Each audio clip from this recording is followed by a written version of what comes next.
Shalom saudara, kita kembali mengikuti Abam, ini masuk episode 1104. Mari Pak Andris kita mulai. Baik Pak, dari pria usia 70 tahun sudah menikah, memiliki 3 anak dari Jawa Timur, Blitar, Jemaat Gereja Karismatik Injili. Ya. Shalom, mau bertanya, dalam komunitas Home Abam, kegiatan apa yang kami lakukan? Selama ini kami perlahan memberi masukan kepada gembala atau anggota di gereja kami, dan 2 minggu ini ada kemajuan akan kebenaran Injil yang disampaikannya.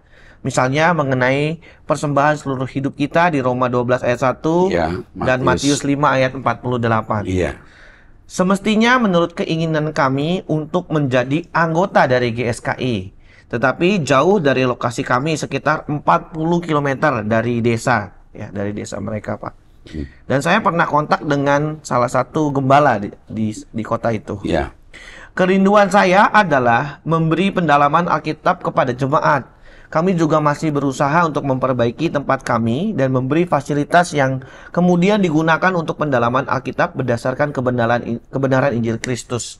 Sekian sedikit penjelasan kami, Tuhan Yesus memberkati. Beliau ini jemaat ya. Jemaat. Kalau gereja Anda masih bisa menerima pengajaran dari True.id, puji Tuhan, melalui Home, ya, puji Tuhan. Tapi hendaknya tidak dipaksakan ya. Yang penting Bapak bisa jadi berkat di tengah-tengah mereka. Lalu mengenai GSKI di seluruh Indonesia, bisa dimintai bantuan, tetapi jangan menuntut memiliki kualitas seperti saya. Itu nanti akan membuat Anda kecewa. Loh kok nggak seperti Pak Eras? Mereka tentu adalah anak-anak rohani saya yang bisa mengajarkan kebenaran, yang bernafaskan suara kebenaran, tetapi levelnya belum tentu seperti saya. Ya, saya tidak merendahkan, tapi karena ini sudah jadi kasus di banyak tempat, jadi saya ingatkan demikian. Tapi paling tidak kalau pendeta GSKI yang mengikuti saya, pasti memiliki platform, fondasi pengajaran sama. Selanjutnya dari wanita usia 57 tahun, sudah menikah, memiliki 3 anak dari DKI Jakarta, Jemaat Gereja Karismatik. Saya pecinta Abam, rutin mendengar Abam dan kadang-kadang suara kebenaran. Saya sering membantu teman bermasalah dengan membagikan Abam atas usul suami dan dukungan suami saya ke Jakarta untuk membuka rumah makan karena usaha saya di Nusa Tenggara Timur menurun. Sebelum berangkat ke Jakarta, saya sudah bergumul 3 bulan. Sampai Jakarta dengan modal sudah habis 200 juta untuk sewa ruko dan lain-lain. Usaha rumah makan sama sekali tidak jalan. Anak saya yang kerja di Jakarta mengusulkan untuk mencoba sewa di mall. Tapi saya ragu melihat sulitnya bersaing di tempat tersebut. Meskipun review pembeli bilang makanan saya enak, saya agak putus asa dan berpikir untuk balik saja. Tapi saya bingung juga karena usaha di sana juga lesu dan suami membebaskan saya untuk membuat keputusan. Menurut Bapak, apakah saya mencoba lagi di Jakarta atau balik pulang? Terima kasih, Tuhan Yesus memberkati.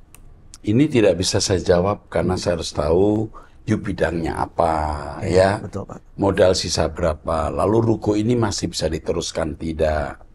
Kalau jenis makanan, you harus lihat di sepanjang jalan itu masyarakatnya orang apa, gitu nggak? Ya, betul, Pak. Misalnya masyarakat kan mayoritasnya non-Kristen, ya jangan jualan yang berbau barang yang haram, betul nggak? Yang tidak halal. Mayoritasnya misalnya di situ orang Chinese, ya Anda bisa jual makanan Chinese food, atau jual makanan yang kedaerahan. Banyak orang Jawa di situ buat masakan Jawa itu. Nah, untuk itu nanti dihubungi, dibantu memikirkannya. Ya. Ya, Pak. Karena kami juga punya beberapa pengusaha yang bisa mengarahkan. Ya. Kasihan ini, ya. Oke. Selanjutnya dari pria usia 30 tahun. Shalom tim Abam yang terkasih, Pak Erastus. Ada teman kami yang menanyakan sebagai berikut. Bijaksanakah orang yang memiliki gaji UMR memberikan persembahan sulung, tapi dia punya hutang. Itu saja Pak pertanyaannya. Terima kasih. Tidak bijaksana dan tidak bertanggung jawab. Kamu harus tahu buah sulung itu apa di Israel. Buah sulung itu panen pertama. Diambil yang terbaik satu keranjang. Itu buah sulung. Diberikan untuk bait Allah, pekerjaan Lewi. Tidak sama dengan gaji bulan pertama, bulan Januari. Misalnya gajimu 5 juta. Kau berikan untuk gereja, lalu untuk ongkos minta mama lagi. Itu salah. Jelas? Jelas, Pak. Oke, teruskan. Selanjutnya pria usia 34 tahun belum nikah jemaat GSKI. Shalom Pak Eras dan tim Abam. Saya salah satu jemaat GSKI, Pak. Saya mendengar salah satu episode Abam. Bapak menanggapi pernyataan seorang penanya bahwa saat ini tidak semua pendeta GSKI sejalan dengan Bapak. Itu benar, Pak. Karena hal tersebut pun yang saya rasakan. Apalagi masalah doktrin yang Bapak ajarkan tentang ketuhanan Tuhan Yesus saat di dunia ini. Masih saja dalam perdebatan di kalangan para pendeta. Mereka debat-debat sendiri. Mereka ngomel-ngomel sendiri. Mereka yang mengajarkan kami jemaat tentang apa yang Bapak ajarkan, sehingga kami mengenal Pak Eras. Mereka juga yang berbalik mengajarkan dan menentang ajaran Bapak, meski dalam sindiran. Kami yang mengikuti Pak Eras merasa aneh jadinya, Pak. Dalam hati saya, piyelah para pendeta ini ngajarin tidak usah ribut-ribut, malah ribut-ribut dewe. Ya, saya juga sudah tahu.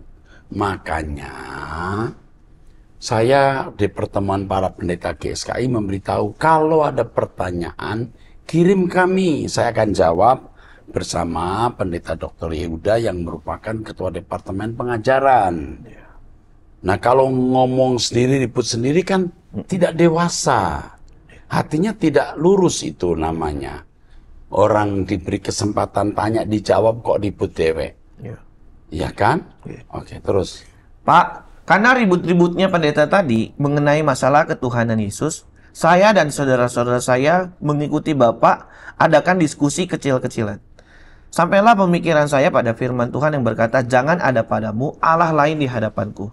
Maka genaplah firman Tuhan dalam 2 Yohanes 1 ayat 17, sebab banyak penyesat telah muncul dan pergi ke seluruh dunia yang tidak mengaku bahwa Yesus Kristus telah datang sebagai manusia. Jelas sebagai manusia. Tidak ada separuh Tuhan, betul. separuh manusia atau 100 Tuhan, 100% manusia. Tidak. Alkitab jelas berkata begitu. Terus. Itu adalah si penyesat dan antikristus. Apabila Yesus adalah Tuhan pada saat itu, maka Allah Bapa telah melanggar hukumnya sendiri. Jadinya, Bapa yang memberi aturan, Bapa sendiri yang melanggar. Mohon koreksinya, Bapak. Mohon maaf. Terima kasih Tuhan Yesus berkati. Allah yang punya aturan bahwa dosa yang dilakukan dalam daging harus ditimpakan ke daging. Maka Yesus harus punya daging manusia dan manusia seutuhnya. You benar. Ya. Terima kasih untuk pernyataan ini. Bisa memberi saya juga pandangan yang lebih luas menghadapi pendeta-pendeta yang di lingkungan saya masih belum mengerti kebenaran yang saya ajarkan. Saya sendiri juga mengatakan kalau tidak setuju ya enggak apa-apa, pindahlah ke gereja lain. Tapi pelajari dulu, jangan pokoknya begini loh. Ikuti dulu pelajaran yang saya sampaikan. Lalu ada yang berkata, tapi nanti Pak Eras berubah lagi. Enggak berubah. Pak Eras itu pelin-pelan katanya. Ada yang di antara mereka bicara begitu. Pelin-pelan itu kalau dari biru ke kuning, dari kuning biru lagi, lalu biru hijau, lalu kuning. Coba lihat saya khotbah sudah puluhan tahun, 300 lebih judul buku saya. Apakah ada yang berubah-ubah? Enggak ada. Yang berubah itu hanya Trinitas. Itu saja. Dan kalau ada perubahan, itu sudah hal yang wajar. Dulu sukanya main kelereng, sekarang sudah tidak main kelereng lagi. Atau pemahaman kita yang dulu sempit, sekarang terbuka. Terima kasih sekali lagi untuk pernyataan ini, penting untuk diberitahu. Kalau orang berkata pendeta Erastus itu pelin-pelan. Coba ikuti khotbah saya berapa puluh tahun yang lalu, belas tahun yang lalu. Pasti ada yang berubah. Tapi perubahan itu bukan perubahan yang merusak. Perubahan yang melengkapi. Apalagi mengenai Trinitarian ya. Ya. Dulu saya Trinitarian asli, sekarang monoteisme. Jelas berubah. Apakah nanti berubah lagi? Saya kira tidak. Ini sudah finishing well. Karena pelajaran monoteisme membawa kita kepada kesempurnaan. Ya. Oke. Selanjutnya dari wanita usia 65 tahun dari Sulawesi Utara. Shalom Bapak Eras dan tim Abam, saya pecinta GSKI. Saya dan keluarga sangat bersyukur dan berterima kasih banyak karena hidup kami banyak diubahkan setelah mendengar dan selalu mengikuti semua program dari GSKI. Saya hanya mau menghimbau kepada seluruh subscriber GSKI, baik yang ada di Indonesia maupun di luar negeri. Mari seluruh subscriber GSKI untuk support pekerjaan Tuhan dengan komitmen sungguh-sungguh, dengan cara memberi minimal 100.000 per bulan secara rutin. Inilah waktu yang tepat para subscriber GSKI menabur. Nanti saudara lihat. Saatnya saudara panen apa yang saudara tabur dengan hati yang tulus dan hidup suci. Himbauan ini adalah inisiatif dari saya, bukan dari GSKI. Bapak Eras dan tim, kalau boleh, himbauan saya ini disampaikan di setiap program supaya seluruh subscriber GSKI mendengar dan melakukan. Terima kasih Pak Eras dan tim Abam. Tuhan Yesus memberkati kita semua. Bisa aja nih si ibu. 65 tahun. Ibu NN ya. Iya. Terima kasih Ibu untuk dukungannya. Memang minggu-minggu ini kami mengingatkan bahwa harus ada gerakan untuk membantu pelayanan yang memang khusus untuk generasi muda. Kami membangun PKUD, SD, SMP, SMA. SMA kami bahkan sudah mempunyai 5 atau 4 SMA. Ya, lebih ya. Iya Pak. Oke, lebih. Dan di antara mereka yang di daerah itu ada asramanya, bahkan beasiswa. Iya. Kita mempersiapkan generasi kita. Ya. Nah, ini mungkin diumumkan nanti lain waktu ya. Di Abam dimunculkan tuh Rehoboth Foundation ya. Saudara bisa mendukung ya untuk pelayanan ini. Menyisihkan ya. Dan Tuhan pasti berkenan karena kita serahkan untuk pekerjaan. Amin. Terus Selanjutnya dari wanita usia 47 tahun sudah menikah di Jawa Barat. Jemaat Dia Protestan, tapi simpatisan GSKI Rehoboth. Oke.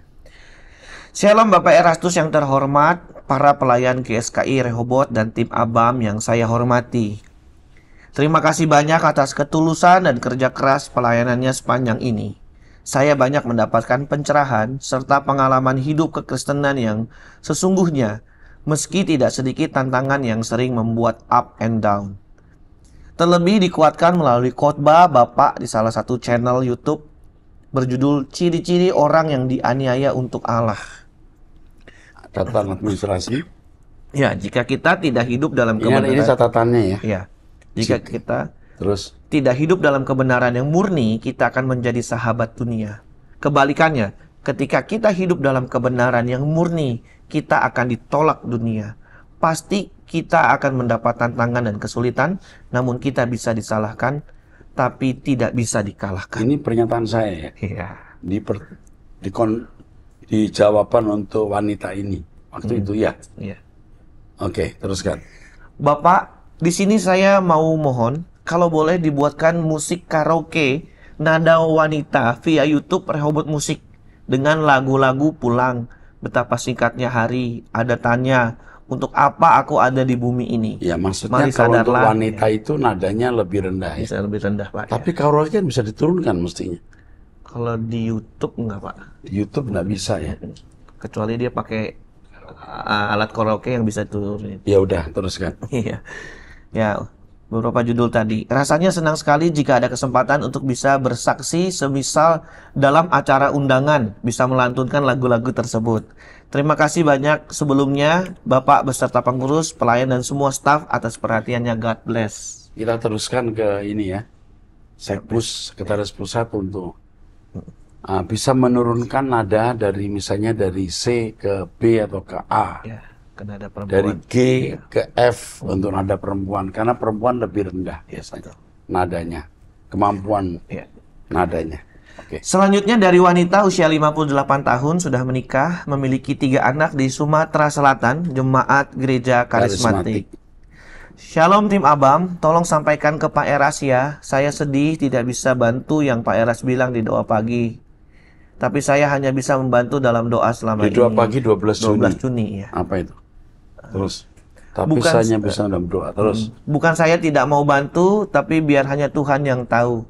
Sekali lagi terima kasih banyak buat perhatiannya. Tuhan kiranya selalu menolong Pak Eras dan tim di dalam melayani pekerjaan Tuhan yang berat ini dan diberikan kesehatan, kekuatan selalu. Maju terus di dalam melayani Tuhan, tetap semangat. Tuhan Yesus memberkati semuanya. Ibu tidak bantu keuangan, tidak masalah sama sekali.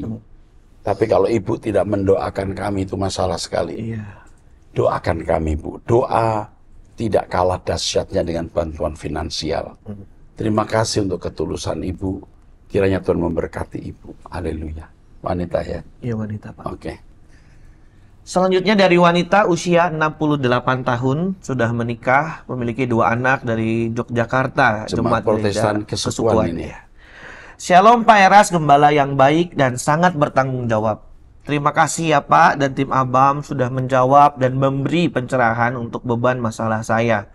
Saya merasa sudah hidup di surga dan diberkati firman Tuhan berlimpah-limpah setiap hari dengan mengikuti doa pagi Pak Eras.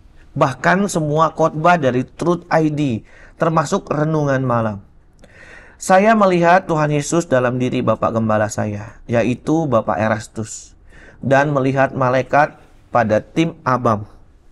Saya sukacita meski kontrakan hanya satu yang terisi. Bahkan staf Bapak juga sudah menelpon saya sesuai arahan Bapak di Abam episode 1020. Untuk dilayani ya. Terus. Anak saya yang Lalu sorenya seorang ibu, mungkin Iya. dari tim kita, Iya. dan Suaminya suaminya ke datang ke rumah. rumah. Jadi mungkin dari pihak kita nih. Ya, terus. Anak saya yang tinggal di kontrakan saya bukan mau menemani dan mengurus saya di masa renta ini, tapi hanya menunggu warisan saya. Saya dibuat sakit hati terus-menerus, tapi saya hadapi dengan jurus 3D, diam, yang diajarkan oleh Bapak. Hati saya tenang meski banyak masalah. Kerinduan saya di desa saya ini ada ibadah seperti yang Bapak gembalakan. Jadi kerinduannya punya ada ibadah seperti itu. Iya. Terus. Tapi kalau enggak apa-apa enggak ada, lewat gadget saja Ibu. Bisa. Saya berdoa senantiasa hidup dalam kekudusan Allah Elohim Yahweh dan berdoa untuk anak-anak kos yang ngontrak di rumah saya, bahkan untuk sekeliling saya. Orang fasik itu orang yang bagaimana ya Pak? Orang fasik itu orang yang tidak takut Tuhan dan tidak peduli kehendak Allah atau hukumnya. Jadi orang yang melawan Tuhan itu orang fasik. Dan Amsal 20 ayat 21, milik yang diperoleh dengan cepat pada mulanya akhirnya tidak diberkati. Karena saya dan suami dari agama lain. Dari agama apa? Muslim. Ya. Saya ambil D3 teologi, suami saya ambil S1 di Balikpapan, tapi kami belum tahu apa maksud ayat tersebut. Suami saya pendeta, sudah wisuda dan pelayanan di salah satu kota di daerah Kalimantan, di gereja karismatik, meski sekarang sudah tidak ada di dunia ini. Udah meninggal. Udah meninggal. Bantu doa ya Pak, tanggal 16 Juni 2024, usia saya 68 tahun. Maaf ya Pak, tulisan saya tidak rapi. Sehat selalu ya Pak dan tim Abam, karena semakin banyak yang membutuhkan Bapak dan tim Abam. Iya. Ibu masih bersama dengan kami. Kita ini satu keluarga. Ibu tidak sendiri. Kalaupun anak ibu tidak memperhatikan ibu, lewati saja hari. Ibu berkemas-kemas untuk pulang ke surga di mana tidak ada penderitaan. Oke? Ya. Tuhan berkati. Selanjutnya dari pria usia 43 tahun, sudah menikah, memiliki 1 anak dari Jawa Barat, jemaat GSKI. Ya. Shalom Om Eras, Bapak rohaniku, beserta segenap kru. Izinkan kali ini saya share sebuah cerita yang simpel. Pagi subuh jam 2.30 WIB ketika tidur nyenyak, tiba-tiba saya terbangun. Punggung sebelah kanan bagian bawah terasa sakit. Saya mencoba bertahan sambil berpikir, kenapa bisa seperti ini? Lama-kelamaan sakit ini berpindah ke bagian perut samping sebelah kanan bawah. Saya baru teringat beberapa hari yang lalu kalau saya sudah makan makanan yang pedas dalam jumlah banyak. Menit demi menit berlalu, keringat dingin mulai keluar. Saya mencoba ke toilet untuk berusaha agar bisa buang air, namun tidak membaik. Saya mulai panik. Saya berpikir saya mondar-mandir sambil berkata, semua akan baik-baik saja. Kemudian saya teringat ada obat untuk mengatasi sembelit. Iya. Di kotak obat. Saya coba minum tapi tidak kunjung sembuh. Waktu sudah hampir menunjukkan jam 5. Dan biasanya saya bersiap untuk doa pagi bareng Pak Eras. Namun saya masih sakit. Semakin terasa panas ke arah bawah perut. Saya mulai khawatir bagaimana saya hari ini buka toko. Saya mencoba untuk mengalihkan perhatian saya dengan bermain game, sosial media, namun masih tidak membaik. Jam 5 pun tiba, namun saya tidak bisa duduk di kursi. Apakah ini usus buntu? Apakah ginjal saya bermasalah? Pikiran-pikiran negatif mulai menyerang. Saya merasa lemas, mengantuk, lelah karena kurang tidur, pucat, gelisah. Rasanya tubuh ini seperti tidak karuan. Saya bilang, ampuni saya Tuhan ya Allahku, karena saya tidak berhikmat waktu buka puasa kemarin ini. Kemudian saya paksakan untuk nyetel YouTube. Saya doa pagi meskipun posisi saya sedang duduk di kloset sambil saya bersandar pada tembok, merintih kesakitan. Saya mulai ikuti kata-kata Pak Eras. Tuhan Allah Yahweh, gunung batuku, perlindunganku, tempat persembunyianku. Saya ikuti doa pelan-pelan, saya katakan, engkaulah penyelamatku, engkaulah gunung batuku. Saya pejamkan mata dan ucapkan, Tuhan Yesus, salibmu, salib itu tertancap teguh, tertancap mantap dalam hatiku. Hanya engkaulah pertolonganku, seperti batu karang yang Om Eras bilang. Demikian juga salib itu menjadi batu karang yang teguh dalamku. Saya yakinkan hati, ada kesembuhan terjadi. Dan benar, Tuhanku sungguh baik. Dalam sekejap saya berdiri, saya mandi ditemani penyembahan Pak Eras, dan saya keluar dari kamar mandi seperti biasanya, bersiap-siap ganti pakaian, naik mobil, sambil menghabiskan khotbah Pak Eras pagi ini. Jam 6.15 WIB saya sudah tiba di toko. Saya sempatkan untuk tidur beberapa saat, kemudian bangun untuk menulis kejadian yang menurut saya luar biasa sekali. Allah Bapa Yahweh dan Tuhan Yesus luar biasa baik. Saya makin kesini makin merasakan bahwa doa pagi itu seperti terapi. Karena di sana ada ketenangan, bahkan saya mulai merasakan bahwa kehidupan sejati kita justru ada waktu kita menyembah. Amin. Maafkan jika cerita saya sangat sederhana atau mungkin terdengar melebih-lebihkan. Mudah-mudahan makin banyak yang menyadari bahwa doa pagi bukan sekedar rutinitas, namun benar-benar kita harus surrender to God Almighty. Barulah hidup di dunia ini menjadi lebih bermakna. Wah, hebat banget ini. Luar biasa. Wah, hebat ini. Ini kesaksiannya. Tuhan memberkati. Iya, Pak. Terima kasih untuk kesaksiannya. Tuhan memberkati. Oke, dari wanita usia 39 tahun. Menikah, memiliki 2 anak dari Denpasar, Jemaat Gereja Karismatik. Ini profesinya musisi. Oh ya. 2 anak, keluarga aktif mengikuti Truth ID dari tahun 2013. Pertama kali ketemu dengan Pak Eras sekitar tahun 2010-11 waktu mengadakan seminar di gereja mereka. Ya. Terus suami saya adalah drummer dalam pelayanan ibadah seminar tersebut. Waktu itu putri pertama kami baru berusia sekitar 2 tahun. Saya kurang mendengar apa yang Pak Eras sampaikan dalam seminar tersebut karena putri kami aktif sekali, sehingga saya harus menemaninya bermain di luar. Waktu itu berita yang beredar adalah ajaran Pak Eras itu keras, tapi gereja kami tidak pernah menyebut Pak Eras sesat. Namun seringkali khotbah yang disampaikan di gereja kami adalah kemakmuran, walaupun beberapa kali juga ada kebenaran tentang langit dan bumi baru. Iya. Pada tahun 2013, ketika saya sedang hamil anak kedua, saya dan mertua aktif mengikuti seminar Pak Eras. Waktu itu cukup sering diadakan di kota mereka, Pak. Di Bali. Iya. Setelah selesai lahiran sambil menyusui pun kami tidak absen mengikuti seminar Pak Eras. Waktu itu suami saya belum tertarik ikut menghadiri seminar, namun selalu menanyakan apa saja yang Pak Eras sampaikan seharian itu. Saya dan mertua menjawab, banyak kebenaran baru yang belum pernah kami dengar. Pokoknya ikut saja, baru ngerti. Waktu itu sedang membahas Corpus Delicti. Lama-kelamaan, suami saya pun turut menghadiri seminar Suara Kebenaran. Kami naik 2 motor. Saya dengan baby dalam gendongan. Baby carrier. Baby carrier. Suami, mertua, dan putri pertama kami di motor satunya. Ternyata suami saya jadi rajin mendengar khotbah Pak Eras lewat aplikasi dan YouTube. Akhirnya setiap hari suami saya yang mengingatkan harus dengar khotbah Pak Eras, dan masalah apapun yang kami bahas, patokannya kami adalah Pak Eras.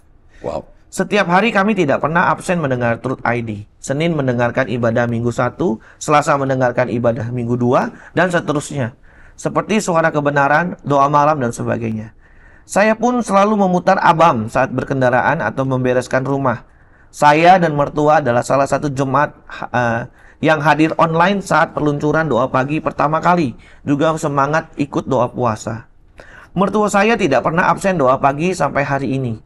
Sejak anak-anak saya kembali sekolah setelah COVID, saya hanya bisa ikut doa pagi di Sabtu dan Minggu, karena Senin sampai Jumat menyiapkan dan mengantar anak-anak sekolah. Meskipun begitu, saya tetap menyalakan live doa paginya. Jadi anak-anak ikut dengar khotbah Pak Eras di perjalanan ke sekolah. Puji Tuhan kami sudah diberkati dengan mobil setelah dulu kemana-mana naik motor. Anak-anak saya pun sudah bertumbuh besar dan memanggil Pak Eras dengan sebutan Pak Eras. Keren. Kami membiasakan anak-anak untuk doa pribadi 15 menit, membaca Alkitab 1 pasal setiap hari, ikut Warrior Kids lewat Zoom di Minggu sore. Saat COVID dulu, anak saya yang pertama juga ikut kelas faith. Minggu sore jam 3 ya? Iya, jam 3 Pak. Tapi ini waktu Indonesia Tengah. Iya. Anak saya juga dulu tidak pernah absen nonton CDC. Ya. Walaupun kami kerja keras mendidik anak-anak dalam kebenaran, kok sepertinya susah sekali mendidik karakter mereka supaya tidak serupa dengan dunia ini ya Pak. Apalagi dengan gadget dan media sosial saat ini. Iya, tapi jangan putus asa. Ya. Kalau kekuatan rohani orang tua kuat, pasti anak akan terbawa. Makanya harus suci banget, radikal banget, cinta Tuhan banget. Baru bisa melting, meleleh, lalu bisa memberkati anak-anak. Apakah tidak ada renungan harian untuk anak-anak yang disampaikan setiap harinya ya Pak? Ada. Ada. Coba nanti dibantu. Supaya gadget anak-anak berguna juga untuk menyerap kebenaran walau lewat renungan online. Bisa. Terus. Saya sangat apresiasi Stefani dengan ABAM Kids-nya. Namun itu bukan renungan atau khotbah harian. Ya. Terkadang saya iri dengan anak-anak yang sering kirim pesan di ABAM. Anak-anak yang rajin ikut doa pagi, yang mimpi bertemu Tuhan Yesus. Kok anak-anak kami belum seperti itu ya Pak? Tidak harus mimpi bertemu Yesus, tapi yang penting anak-anak mengenal Yesus. Terus. Bolehkah kami usul supaya diluncurkan juga khotbah atau renungan harian untuk anak-anak Pak? 10-15 menit saja, saya rasa cukup bisa. Ini harus ada. Belum ada ya? Ada. Renungan anak sudah ada. Berapa menit?